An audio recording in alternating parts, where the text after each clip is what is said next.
In our previous class, in this course, Disadvantaged Group in the Society, Assessment and Diagnosis in Special Education, we dealt with the Module 1, which is Understanding Disadvantaged Group. Today, we are going to the Module 2.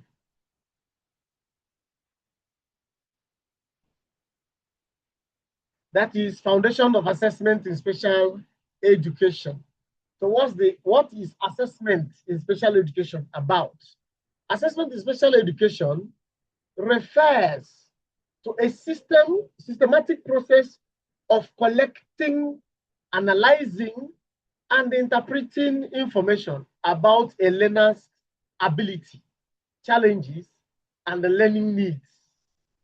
So when you try systematically to collect, analyze, and interpret information about a learner's abilities, challenges, and learning needs. So that's to say, I want to find out what is this person's challenges. I want to find out what this person's need as a learner. What does he actually need? I want to find out what's the ability of this learner. This is what assessment is. It is used to make to make informed educational decision regarding instruction, placement, and support service. So 3 things are involved here: instruction, placement, and support service. Number 1, instruction. Excuse me. Number 1 is instruction. What kind of instruction does this person need? Is it individualized instruction? Is it a generalized instruction? Number 2 is placement. First, the instruction has to do with the way you deliver the lecture or the teaching. The second one is placement. Into which class do I place this person? In every class, there are people with very high IQ, others with lower IQ, others with very, very, very high, others with moderate. So you now know where to place this person. An example is an inclusive class where there are autistic students, there are deaf students, and there are students with visual impairment. They are not outrightly blind, but maybe short or long-sighted. If you assess, you will know where to place them. You know those to keep in art or coloring class. You know those to keep in another class. Don't know if you're with me on that. Then when we talk about support service, what support service does this person need? If someone has a severe visual impairment, which means, like we say, the person is blind, you need to give him braille or braille typewriter, and you need to read loud for the person. So assessment helps you to know what type of instruction do I give or do I use, where do I place this person, or what extra support does this person need. The second thing there is education, principles of educational assessment.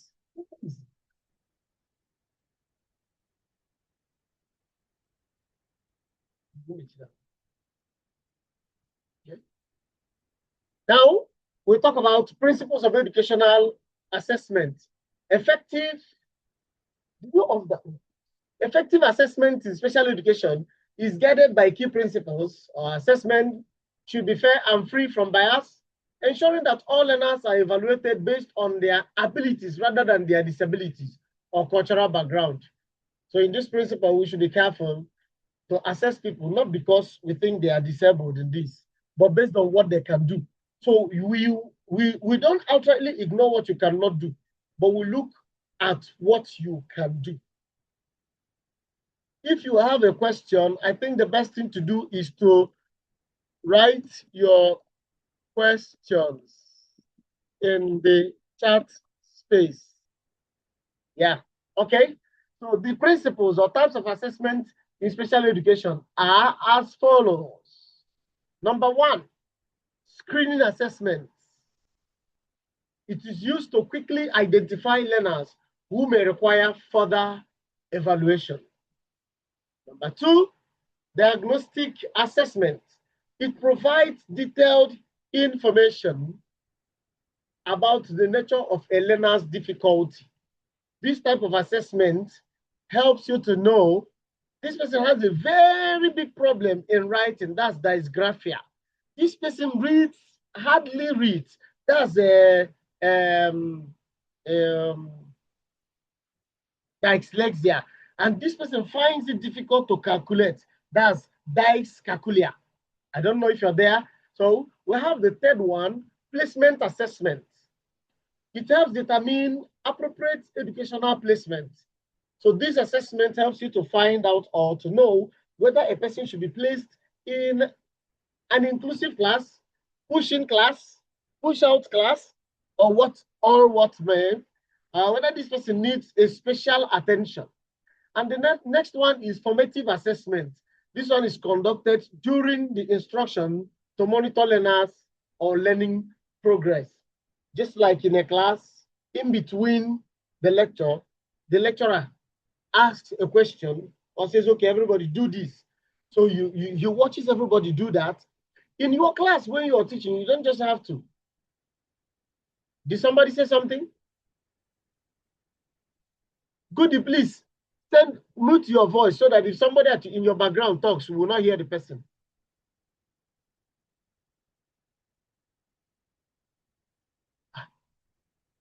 Goodness, you're now two.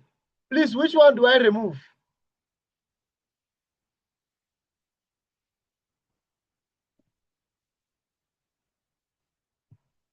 Somebody can keep trying, you will still enter.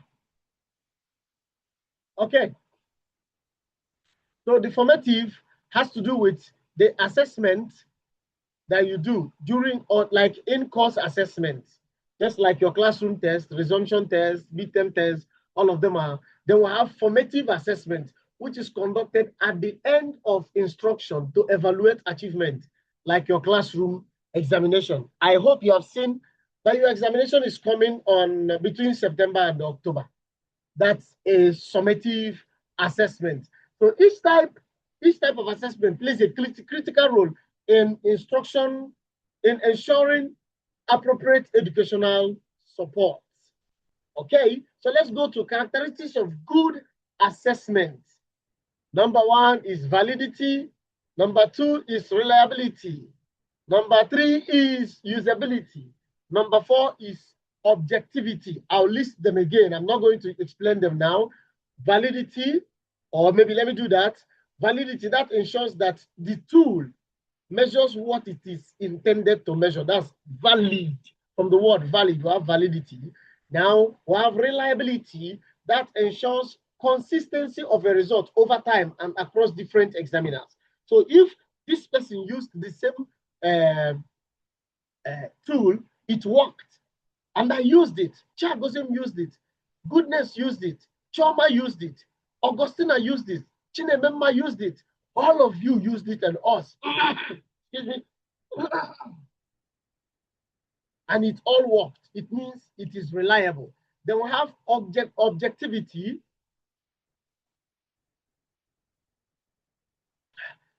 The objectivity reduces personal bias in scoring and interpreting. So objectivity allows you to know the fact that people are different in their own ways. So you must not expect me to perform or behave exactly like this other person. So you be objective in your scoring and remove your personal bias, your own personal decision or conclusion based on anybody, and then ensures, okay, the last one there is usability. That ensures that the tool is practical and easy to administer in real educational setting. So all these characteristics together enhance accuracy and usefulness of assessment. At this point, I'd like to know if anybody has any question before we go to areas of assessment in special education. Unmute yourselves.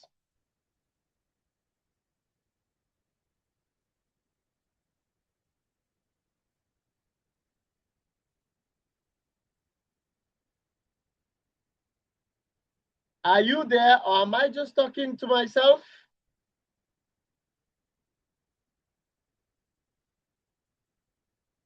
All right, we proceed.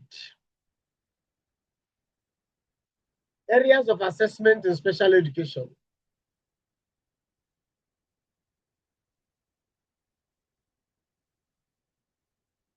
Okay. Goodness, are you typing something?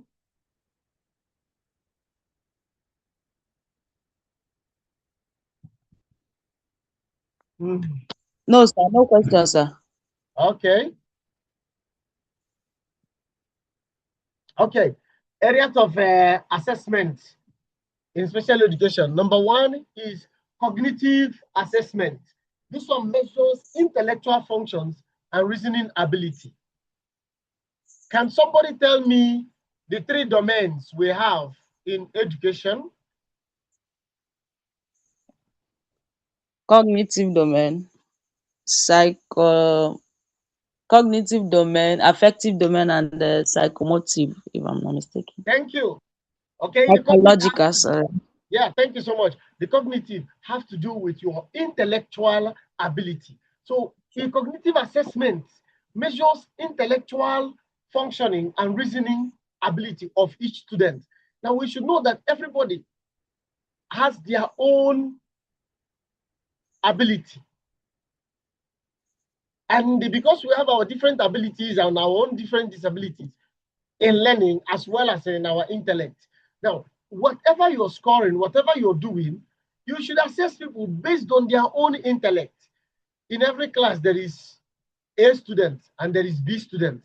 All of us must not be A students. All of us must not be B students. Okay? We have as well academic assessment. Academic assessment. Chiagosem is logging you out. Keep trying.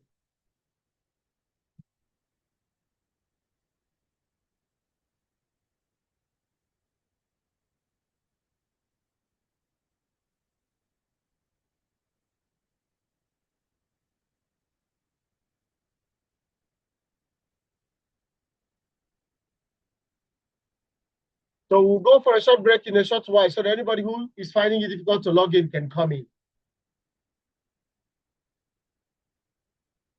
Okay, I talked about academic assessment. That evaluates reading, writing, and numerical skill. After this assessment, after these areas, we will take a pause and then come back in 5 minutes. Then we'll have behavioral assessment that examines behavioral pattern and emotional responses. Then we have social and emotional assessment that assesses interaction skills and emotional well-being. Just note the difference. The first is emotional response. This one is emotional well-being. Then we have communication and language assessment. It focuses on speech, language, and communication abilities. Then finally, on this area, before we take a break, motor and sensory assessment. This evaluates physical conditions and sensory functioning. Now, all these areas put together provide a holistic evaluation for learners. We'll be back shortly.